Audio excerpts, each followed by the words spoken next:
కథనాలు రాసిన ఆంధ్రజ్యోతి ఈనాడు పత్రికల వాళ్ళందరినీ కూడా అడిగిన, నేను ఎక్కడైనా ప్రచారం చేసినట్లు ఒక ఫోటో కానీ, నేను మీటింగ్ పెట్టినట్టు ఒక ఫోటో కానీ, నేను పలానా పార్టీకి ఓటేయమన్నట్లు చెప్పిన ఒక వీడియో కానీ ఏదైనా ఉంటే ఒక్క ఆధారం ఉంటే చూపించానని చెప్పి నేను అందరికీ ఛాలెంజ్ చేసిన, ప్రభుత్వానికి రిక్వెస్ట్ పెట్టినా, లెటర్ రాసిన, ఎవ్వరూ కూడా ఒక్క ప్రూఫ్ కూడా, ఒక్క ఆధారం కూడా చూపించలే నేను ఒక పార్టీకి వైసీపీకి ప్రచారం చేసిన అని చెప్పి. అయినా ఎలాంటి ఆధారాలు లేకపోయినా అడ్డగోలుగా ప్రభుత్వం నన్ను ఉద్యోగం నుంచి డిస్మిస్ చేసింది. కానీ ఇప్పుడు ఏం జరుగుతుంది? నిన్న మహానాడు జరిగింది, మీరు చూడండి. ఉద్యోగులు మహానాడులో పాల్గొన్న ఫోటో, పంచాయతీ కార్యదర్శి మహానాడులో పాల్గొన్న ఫోటో, ఎస్ఐ మహానాడులో పాల్గొన్న ఫోటో, ఉద్యోగి మహానాడులో పాల్గొన్న ఫోటో. ఉద్యోగులను మహానాడులో ఫోటో పార్టీ కండువాలేసి, పార్టీ చూడండి, పార్టీ గుర్తింపు కార్డు పెట్టి ఉద్యోగులను మహానాడులో పాల్గొనిచ్చింది. అంతకుముందు కూడా, ఇప్పుడే కాదు, 2014-19 మధ్య కూడా ఉద్యోగులను టీడీపీ ధర్నాలో ఉద్యోగులు పాల్గొన్న ఫోటోలు, ఇవన్నీ ప్రూఫ్లతో సహా. అంటే 2014-19 మధ్య కానీ, ఇప్పుడు కానీ ఎప్పుడైనా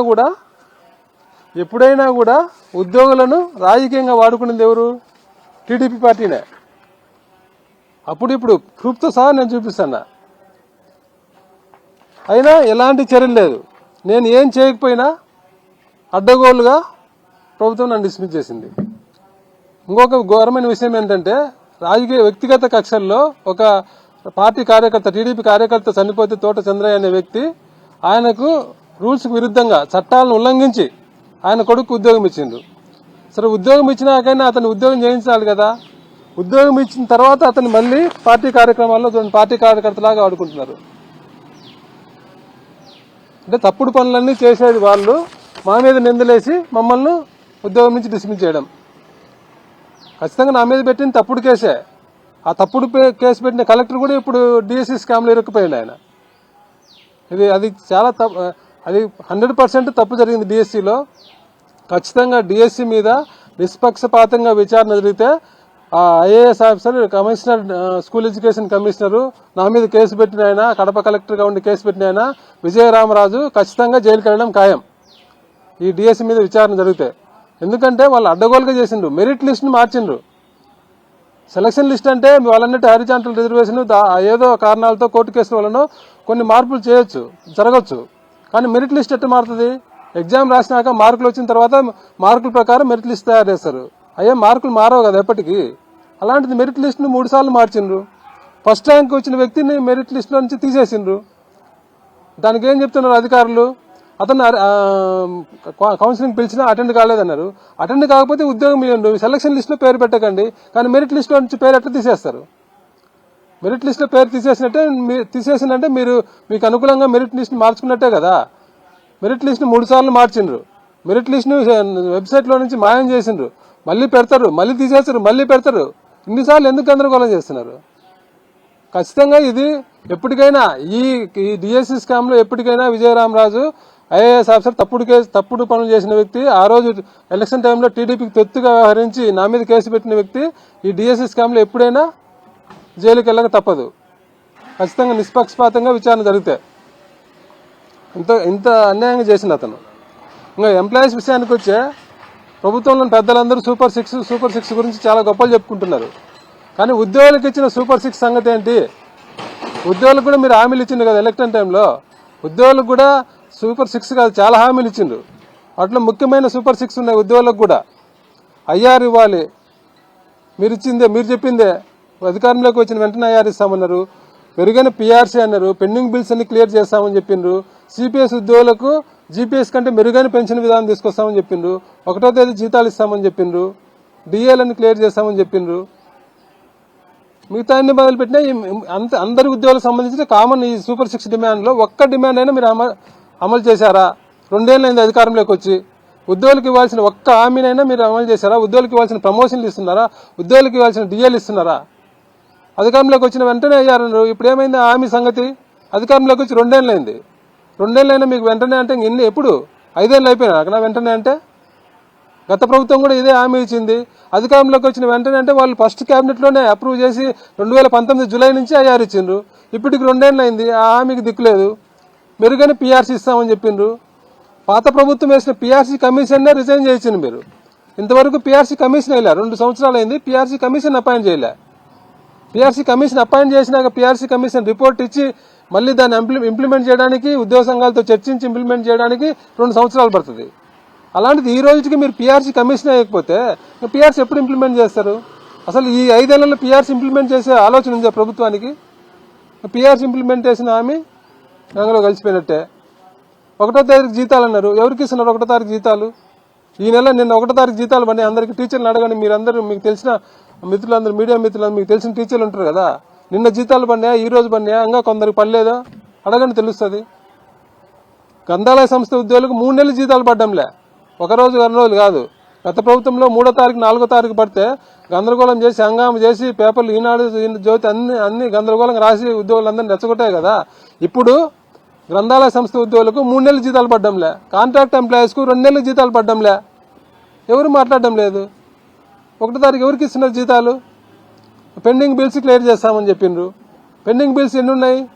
మీరు అధికారంలోకి వచ్చినాక మీరు ఇచ్చిన శ్వేతపత్రం ప్రకారమే పెండింగ్ బిల్స్ 22,000 కోట్లు 2024 జూలై నాటికి. కానీ ఈ రోజు 2 నెలలు మీరు అధికారంలోకి వచ్చిన 2 నెలల తర్వాత ఈ రోజు పెండింగ్ బిల్స్ ఎన్ని మీరు చెప్పండి? 35,000 కోట్లు ఉన్నాయి పెండింగ్ బిల్స్.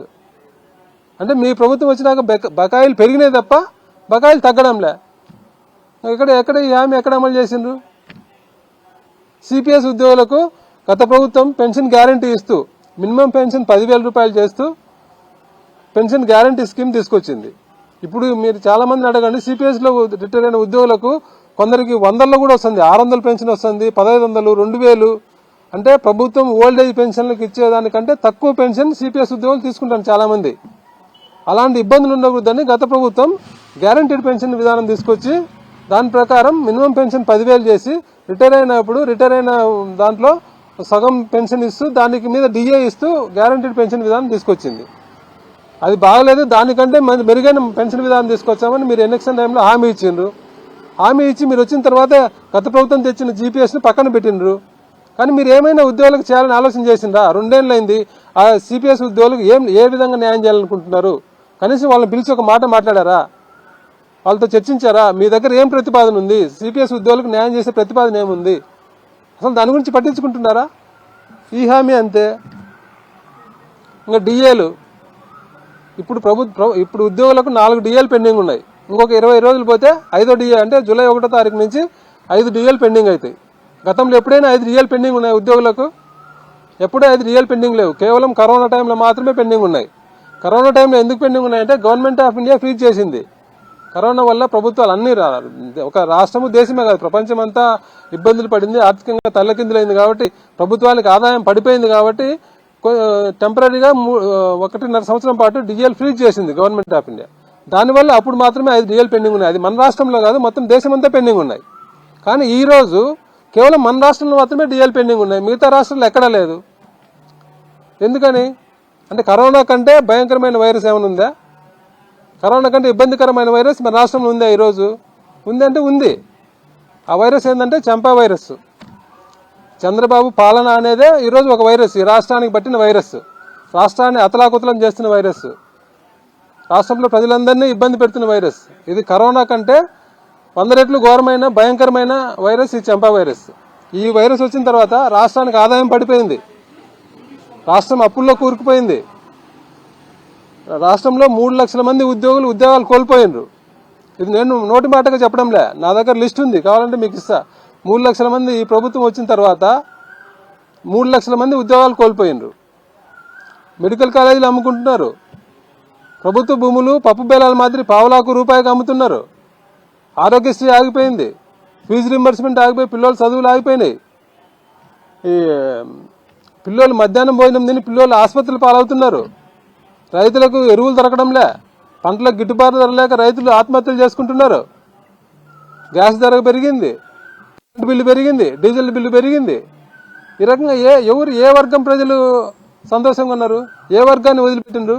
అన్ని వర్గాన్ని. అంటే ఈ చంద్రబాబు పాలన అనే ఈ చంపా వైరస్ వచ్చిన తర్వాత రాష్ట్రంలో అన్ని వర్గాల ప్రజలు తీవ్ర ఇబ్బందులు పాలవుతున్నారు. మరీ ముఖ్యంగా ఉద్యోగులకి 2 సంవత్సరాల కాలంలో ఉద్యోగులను పట్టించుకున్న పాపాన్ని పోలే, ఉద్యోగులకు ఒక్క హామీ అమలు చేసిన పాపాన్ని పోలే. కనీసం ఉద్యోగులకు ఇవ్వాల్సిన పెన్షన్ ప్రమోషన్లు కూడా ఇవ్వడంలే. అసెంబ్లీలో 2 సంవత్సరాల నుంచి ప్రమోషన్లు పెండింగ్ ఉన్నాయి, సెక్రటరీలో ఎస్ఓ పోస్టులు పెండింగ్ ఉన్నాయి. ఎక్కడో మారుమూల ప్రాంతాల్లో చెప్పడం లేను, అడ్మినిస్ట్రేషన్కు గుండెలాంటి రాష్ట్ర సచివాలయంలోనే ప్రమోషన్లు ఇవ్వడంలే. డిఎల్ ముందే చెప్పాం, డిఎల్ సంగతి మీరు ఇచ్చిన హామీలు ఇచ్చినట్టు కాకుండా ఉద్యోగులకు రెగ్యులర్ రావాల్సినట్టు కూడా ఇవ్వడంలే. కరోనా టైంలో ప్రభుత్వం 27% ఐఆర్ ఇచ్చింది. ఇప్పుడు ఈ చంపా వైరస్ వల్ల ఆ ఉద్యోగులకు ఐఆర్ అనేది అసలు లేదు, ఐఆర్ లేదు. ఏది భయంకరమైంది? కరోనా కంటే భయంకరమైంది ఈ చంద్రబాబు పాలన అని చెప్పడానికి ఇంకేమైనా నిదర్శనం కావాలి? అప్పుడు కరోనా ఇబ్బంది ఉన్నా కూడా ప్రభుత్వం 23% ఫిట్మెంట్తో పీఆర్సీ ఇచ్చింది. ఈరోజు పీఆర్సీ కమిషనే లేదు. ఆ రోజు 20,000 కోట్లు పెండింగ్ బిల్లు ఉంటే ఈరోజు 35,000 కోట్లు పెండింగ్ బిల్లు అయినాయి. కాబట్టి కరోనా కంటే ఇబ్బందికరంగా ఇప్పుడు పాలన ఉంది. ఈ చంపా వైరస్ పాలన అనేది కరోనా కంటే ఇబ్బంది పెడుతుంది. ఇంత ఇబ్బంది పెట్టినా ఉద్యోగులు ఇంత రావాల్సినట్టు ఏవి రాకుండా ఉద్యోగులు ఇబ్బంది పడుతున్నా కానీ ఏ ఒక్క ఉద్యోగ సంఘ నాయకుడు మాట్లాడడం లేదు. వాళ్ళు ఎందుకు మాట్లాడడం ఆశ్చర్యంగా ఉంది. ఆ రోజు మేము ఇన్ని సాధించిన, అంటే కరోనా వంటి ఇబ్బందికర పరిస్థితులు ఉన్నప్పటికీ 25 సంవత్సరాలుగా ప్రమోషన్ ఎంపీడీఓలు ప్రమోషన్ ఇప్పించడం, 27% ఐఆర్ వచ్చింది, 23% ఫిట్మెంట్ వచ్చింది, కాంట్రాక్ట్ ఎంప్లాయీస్ రెగ్యులరైజేషన్ అయింది, 136,000 మందితో సచివాలయ వ్యవస్థ వచ్చింది, ఆర్టీసీ ఉద్యోగులను ప్రభుత్వంలోకి తీసుకున్నారు. ఇన్ని కరోనా సమయంలో ఇన్ని సాధించినా కూడా మా మీద ఉద్యోగ సంఘం అప్పుడేం ముద్రేశారు? వైసీపీ భజన పరులని మా మీద ముద్రేసిండ్రు. మళ్ళీ మీరేం చేస్తున్నారు? ఇప్పుడు మీరు భజన చేస్తున్నారు, భజనగా డ్యాన్స్ చేస్తున్నారు. మీరు ప్రభుత్వం చెప్పినట్లు ఆడితే ప్రభుత్వానికి అనుగుణంగా మీరు డ్యాన్స్ చేస్తున్నారు, అంతే కదా? ఏం సాధించారు మీరు ఉద్యోగులు చెప్పండి? ఒక్క ఈ 2 నెలల కాలంలో ఈ ప్రభుత్వం నుంచి ఉద్యోగులకు ఒక్క ఫలానా బెనిఫిట్ జరిగిందని చెప్పి ఏ ఉద్యోగ సంఘ నాయకుడైనా వచ్చి ముందుకు వచ్చి మాట్లాడమండి. ఎందుకు మాట్లాడడం లేదు మీరు? ప్రభుత్వం అంటే భయమా? ప్రభుత్వానికి భయపడే వాళ్ళు నాయకత్వం చేయకూడదు. వాళ్ళు భయపడడానికి నా మీద ప్రభుత్వం యాక్షన్ తీసుకునేది భయపడడానికే. కానీ భయపడకుండా ముందుకొచ్చి ఉద్యోగుల పక్షాన్ని నిలబడినప్పుడే మనం నాయకులుగా నిరూపించుకోగలుగుతాం, నిజమైన నాయకులుగా నిలబడగలుగుతాం. కాబట్టి ఇప్పుడైనా ఉద్యోగ సంఘాల నాయకులందరినీ కోరుతున్నా, ఈ ప్రభుత్వం ఇంత అన్యాయంగా ఇంత అడ్డగోలుగా ఉద్యోగులను ఇబ్బంది పెడుతుంది కాబట్టి ఉద్యోగుల పక్షాన్ని నిలబడండి. ఉద్యోగులకు రావాల్సిన అన్ని అంశాలు డిఏలు, పిఆర్సీ, ఐఆర్ వీటన్నిటి మీద సాధించాలంటే అందరూ ఏకమత్యంగా అందరూ ఒకటయ్యి ఈ ప్రభుత్వం మీద పోరాడాలని విజ్ఞప్తి చేస్తున్నాం మీ ద్వారా. అలాగే ఉద్యోగులకు కూడా చెప్తున్నా, ఉద్యోగులందరూ ఇప్పుడు వాట్సాప్ ఉద్యమాలు చేస్తున్నారు. ఏదైనా వాళ్ళ మీద కోపం వచ్చి వాట్సాప్లో ఒక మెసేజ్ పెట్టి వదిలేస్తున్నారు. దానివల్ల ప్రభుత్వంలో చలనం రాదు. వాట్సాప్ ఉద్యమాల వల్ల ప్రభుత్వంలో చలనం రాదు. మీరు రోడ్డు మీదకి వచ్చి మీ నిరసన, మీ ఆవేదన ప్రభుత్వానికి తెలియజేస్తేనే ప్రభుత్వంలో చలనం వస్తుంది. కాబట్టి ఉద్యోగ సంఘాలు ఏ ఉద్యోగ సంఘం పిలిపించినా, ఏ ఉద్యోగ సంఘ నాయకుడు పిలిపించినా కూడా ఉద్యోగులందరూ పాల్గొని ఆ కార్యక్రమాలను, నిరసన కార్యక్రమాలు విజయవంతం చేసి ప్రభుత్వం దిగొచ్చేలాగా ప్రభుత్వం మీద పోరాడి ఉద్యోగులకు రావాల్సినవి సాధించాలని చెప్పి మీ ద్వారా తెలియజేస్తున్నా. Thank you.